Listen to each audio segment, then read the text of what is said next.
Hi there, and welcome to Career Mobility with James Mcilvena. It is June already, James, and we are nearly at end of year. It's incredible, isn't it? It is incredible.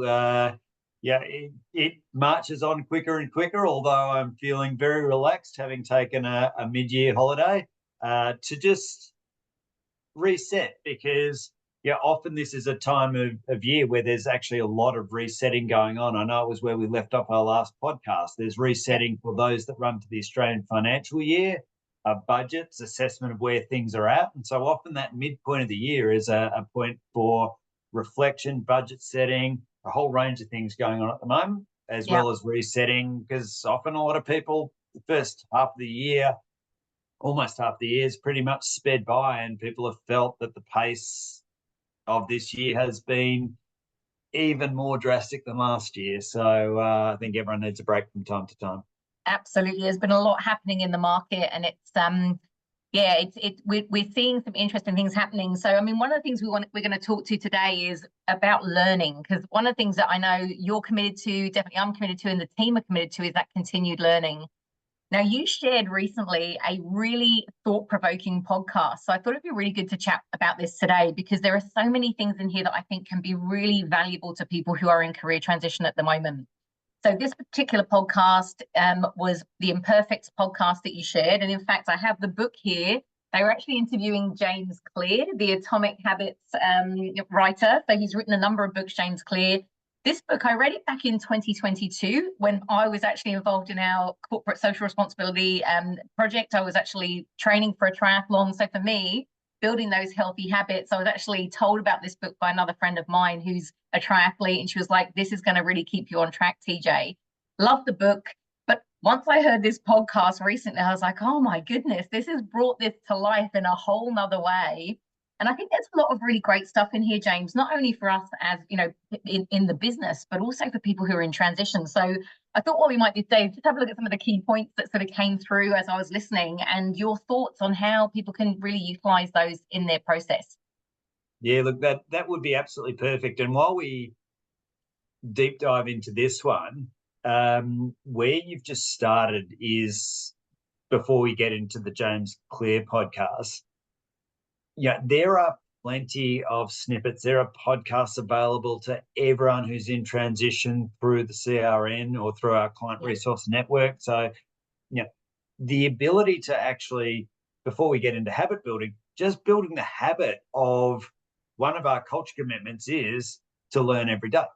Yes. And so if you're in transition, your ability to learn every day, whether that's about broader market, whether that's to learn something that's relevant to your role or your next role, or something that was a gap, in your prior knowledge that was on your, I suppose, development plan to work towards. And now, just because you're not with that same employer doesn't mean that's still not something you can be working towards in transition. So, I find podcasts are amazing, because if you're time compressed, if you don't have leave and time away to read a book cover to cover, often you can actually, as we're about to do now, jump into content in a podcast that's short, sharp, normally under an hour, and really easy to digest.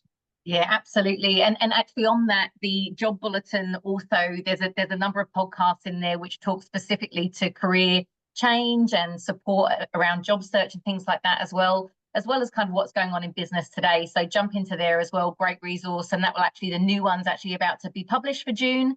So that will be sitting in the CRN very shortly as well. And also obviously all of those that are published across the globe as well, because we have about 22, I think, now published across the globe. So let's jump into this podcast then, because as I say, there's some really great stuff in here. So I was really, really pleased that you shared it. So the first point that I got, and there was a question that was asked, is, did I do what was required for what I'm optimizing for? And, I was like, oh, that's a really great question when you're in transition and when you're job searching. Am I really doing what's required for job search? What are your thoughts on that? I thought it was a great point. Yeah, I mean, look, I think this is where there's a combination when we're talking about, am I doing what's required? So let's pick apart the two bits, right? Yeah. The first part is, am I doing what's required? And then I'll cover the optimization bit second. Yeah. There is a range of things. So we deliberately construct both through the portal and resources available to people in transition, but also in regards to, well, the coaches don't have like a specific journey as such they take every person through. So it's not paint by numbers. We try and provide a clear framework, Yes. of those steps and milestones of things that people need to be able to do. And that's the what's required of me. Following those things, but personalizing them is step one. The second bit is the really interesting bit. And this was the bit that really stood out in the podcast. Yeah. Optimizing. So optimizing in this instance, and if I leverage that thing about how someone in transition would use it, it's optimizing to see exactly what possibilities I want to go after and what's possible. And so, am I doing what's required just to get the same job I had? Or am I doing what's required in using this journey, this opportunity, these resources to actually optimize where I want it to go? Because it's a golden opportunity for people to sort of manifest, learn, change their career direction by actually optimizing, not just doing what's required of them. Yeah, absolutely. And I mean, there's so many resources that you can use to optimize your results within the program. So as you mentioned earlier, podcasts and certainly articles and things like that, but also obviously LinkedIn Learning. There's many different resources you can jump into there, which then like springboards to potential other subjects and topics that are out in market that you can learn about. So some great stuff there. So the other thing that they started talking about after that was about PBs or personal bests, as we know in training and things like that. And they were talking about that, there's this idea of having, when you have a PB, it's really that kind of idea of a single player game. And I love that concept because to me, again, job search can feel like a single player game, but actually it's what's the single player game in job search versus the multiplayer game. And I know you've got a perspective on this and I'd love to hear it. Yeah, absolutely. So the single player game bit, it's your classic sort of locus of control. What can I control? What's important to me? Yeah. Versus comparing to what's going on for those around you. It's very much as it is in life, where there's the concept of keeping up with the Joneses. Such and such has got this car. It's better than the car I'm driving. Who cares, right? Yeah. It's exactly the same with job search, right? What is right for you? What time frame is right for you? What objective is right for you? And seeing what other people are doing, or because someone else landed a new role within 4 weeks, right, is absolutely not a reflection point when we talk about locus of control and single player game to get demoralized or assume that you're doing something wrong, or the approach that you've agreed and taken when we're thinking about the journey and the process you're going to go through needs to be changed because of someone else's results. It is very much an individual journey. Right? Yeah. The multiplayer game, though, is the components that are not 100% locus of control within your control. So what bits outside of my direct control can I understand, be informed about, and figure out how to actually adapt to their needs, their requirements. So whether that is research and analysis on market conditions, whether that's a specific industry segment and the way they're going to respond, and then learning and iterating on the process you take when you approach people, because you learn as you go. And so there is still always a level of control in that multiplayer game, but it's very much the two things. Don't compare yourself to other people's journeys, because that's not a productive part of someone's process in transition. And then rather than opine the fact that someone didn't call me back, or such and such didn't do what they said they were going to do off the back of a networking meeting, and I really thought that was going to work or be an avenue for inquiry for me, actually use each one of those as a learning process, and understand that you're not going to get there on your journey without the help of others. That's the multiplayer game bit. But what can I learn from it, rather than worrying about what hasn't happened or what's not going to happen? Yeah, absolutely. The more you learn from speaking to other people, I think the more it's kind of a richer experience when you're actually in job search. And as you speak to the next person, you kind of take that intel with you, and you're kind of sharing that. And it just shows that you're in motion, I think is really important. So I love that. So the other thing that they talked about as well was goals versus systems. And this is kind of how I'm going to sort of, I guess, position it here. But they talked about goals are good for people who are interested in winning once. So if you think about it from that's getting a job or the job. But systems are good for winning consistently and repeatedly. And I thought, oh, that's, again, this is a really interesting concept in the job search, because it's exactly what you said. It's not about that have a conversation with one person or there's only one person to get to. It's actually, if you have a system, you continually have a way of kind of going through a process that you then don't compare and, sort of make it competitive. You actually just go through and learn from every step that you go through, and you take that information with you. Yeah. And that's exactly the reason why everyone will know this from the corporate world as to why there are systems and processes. And when you go through quality audits or anything like that, if it sits with an individual, then it's deemed to be a risk. Because if it's not documented as this is the system or the process we use in order to get repeated, consistent quality results, it's exactly the same for the job search. So as you identified, the things that are going to help, and we see this happen all the time with our alumni, the things that actually help people get into their next role is only the beginning of that system or the process. And we already touched on one of them, and it's the easiest example. There are many, and I won't go through all the examples, but the easiest example is around that building in continuous learning.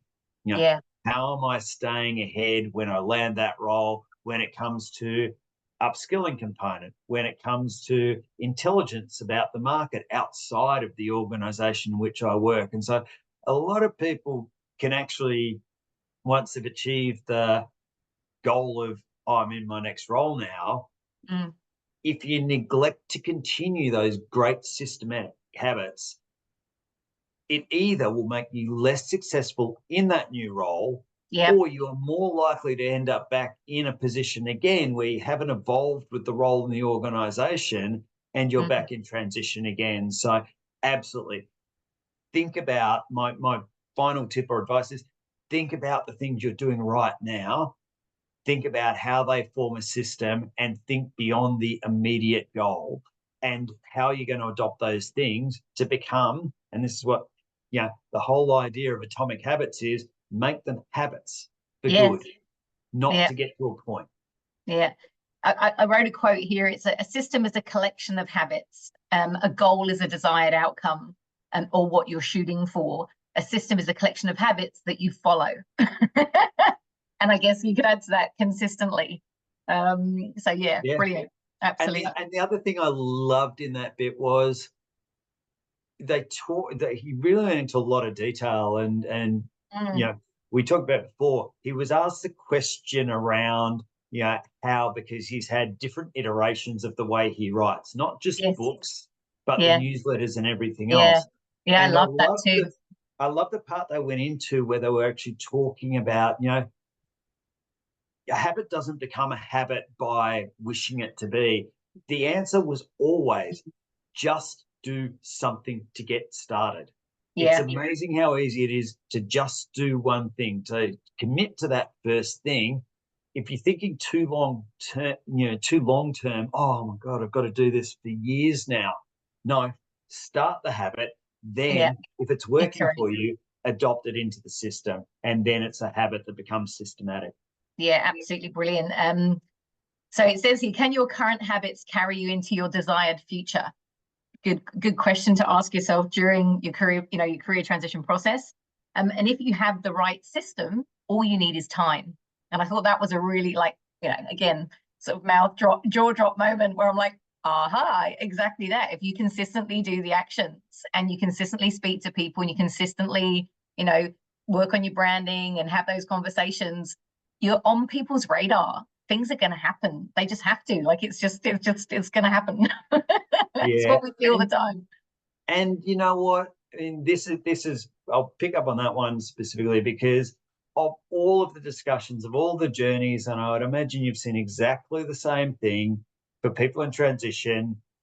The two things that they concern themselves about, or the biggest disappointment or buyer's remorse from people in transition, is they thought they had less time, or they were concerned, be it sort of financially or time out of market or whatever, and Yeah. they've actually taken something that was maybe a trade-off, or it definitely wasn't what they were after.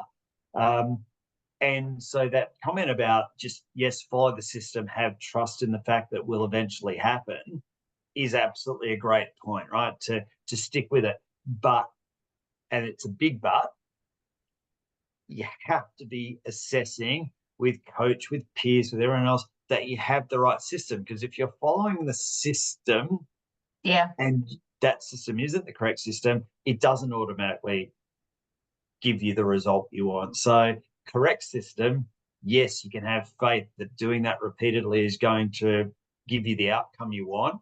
Yeah. But it is 100% dependent on the correct components and correct habits being part of that system you're following.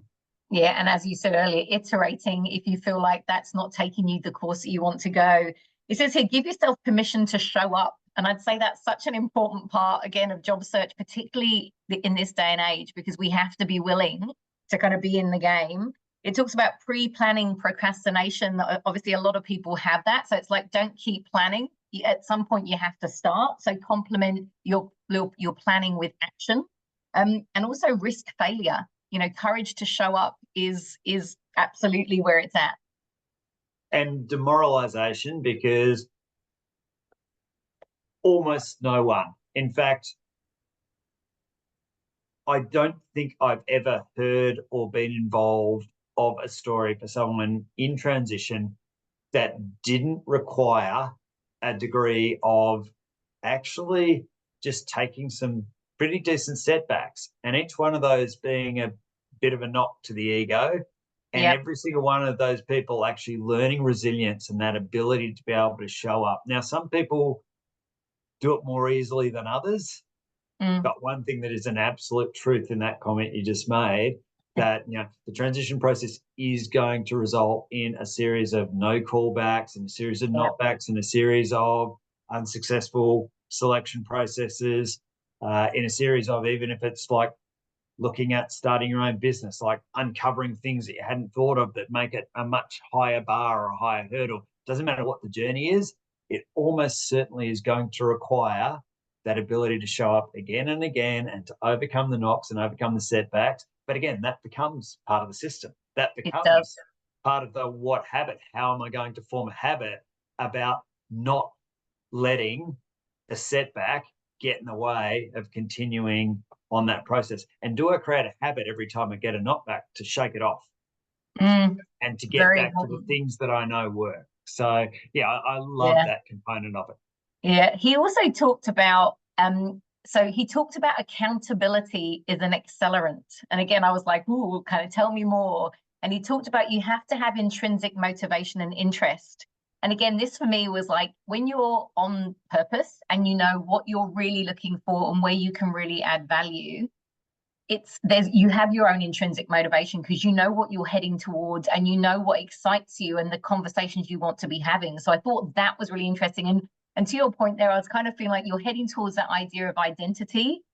He talked about being the kind of person that you want to be. And I thought that again was a really interesting point. It's like when you know where you're going or you know what you want, you can still iterate because sometimes things will change, but having that accountability to yourself and to the process actually gets you, and knowing where you want to go makes things really helpful. And when you're working with your coach and having those conversations, like you say, to not kind of, you can try different pathways, but have an idea of what it is that really kind of makes you motivated, like what draws you into action, and be clear on your identity around that.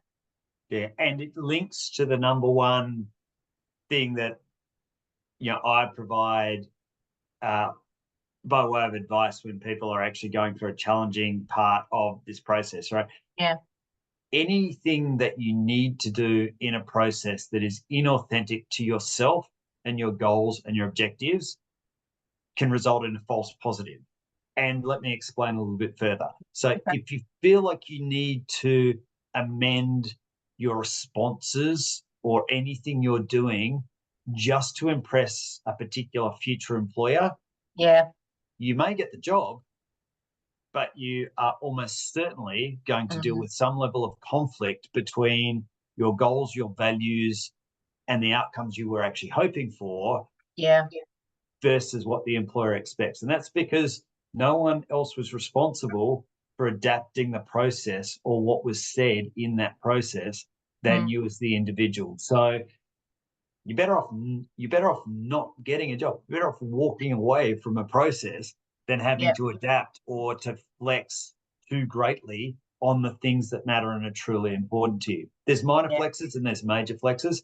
Minor flexes, not too much of a different. Major flexes, things that are really important to things you enjoy doing or things Mm. that don't align to your values, are just never going to be helpful in any process whatsoever.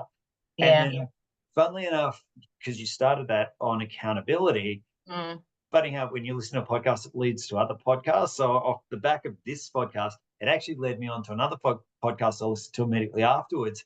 And it embraced that James Clear concept around accountability, and it introduced the concept of accountability partners. And so it's who's your Yeah. accountability partner? I was like, it's like, TJ, here are my objectives for the week. We're going to chat for 5 minutes on a Monday. We're going to chat for 5 minutes on Friday. And on Friday, you hold me accountable and say, James, on Monday, you told me bang, bang, bang, bang with the things you're going to achieve this week. Did Yeah. you get it done? Yeah, Yeah. yes or no. And it's not a coaching or in-depth analysis of did I get it done. It's an accountability partner. It's the same reason why group classes at gyms work so well, because people are Absolutely. more likely to compromise on being accountable to themselves, even if it's important, than if there's some kind of accountability partner involved, and vice versa. And the whole idea of accountability partners is you've both got something that you're holding each other accountable for. It's not one-way traffic. But in this instance, it Yeah. could be a little bit more one-way traffic because you've got a coach. Exactly. You got your buddy there and ready to go. So that's a brilliant point. And again, I mean, a lot of us in the business at the moment are involved in the push-up challenge, and my app is keeping me accountable because it's reminding me like get those done. That's being my partner at the moment. Oh look, there were so many other fun things. Like one of the things I actually loved was also he talks about the 4 laws of behavioral change. And again, I absolutely, I'm going to put this link into the notes afterwards. Pick up a copy of the book if it interests you enough. But make it obvious is number one. Make it attractive, make it easy, and make it satisfying. And I thought, again, I love this concept. And in fact, I found as well a particular resource that you can get on the Atomic Habits website, which is for business, and it goes into these in depth. So again, you just literally need to share your email and you can grab that information off the website. So definitely worth looking at. So, having again, just a 4-step system, obvious, attractive, easy, and satisfying. Very simple, but very effective.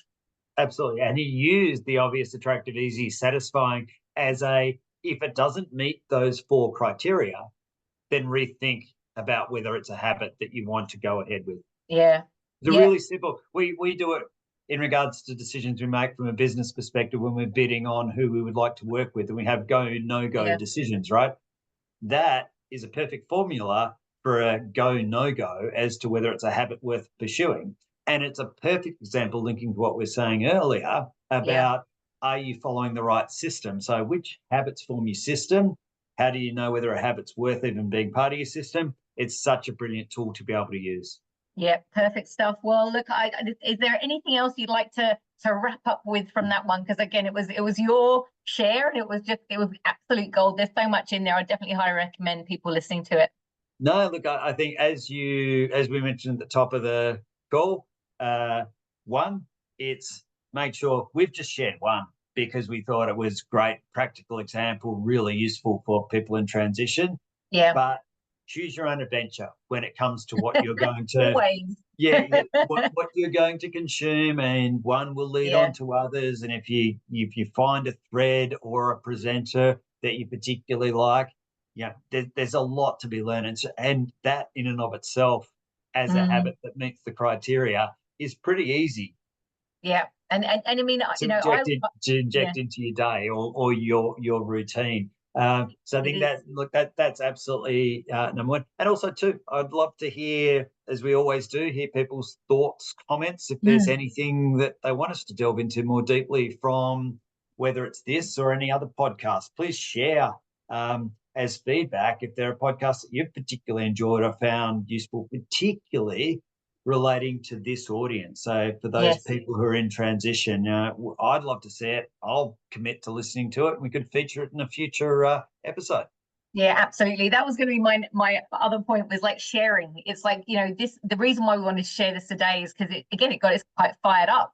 There's some really great stuff in there, and it's those thought bombs, you know, that kind of go, oh, actually, yeah, you know, that's something else we could do, and create that momentum and excitement really around it, because it can be tough, and it's a challenging job market. And you know, we're going into the new year, so you know, we'll be back in July talking about what's happening then, and yeah, very much look forward to that. But you know, thank you as always, James. Glad to see you back and refreshed, and look forward to catching up again soon.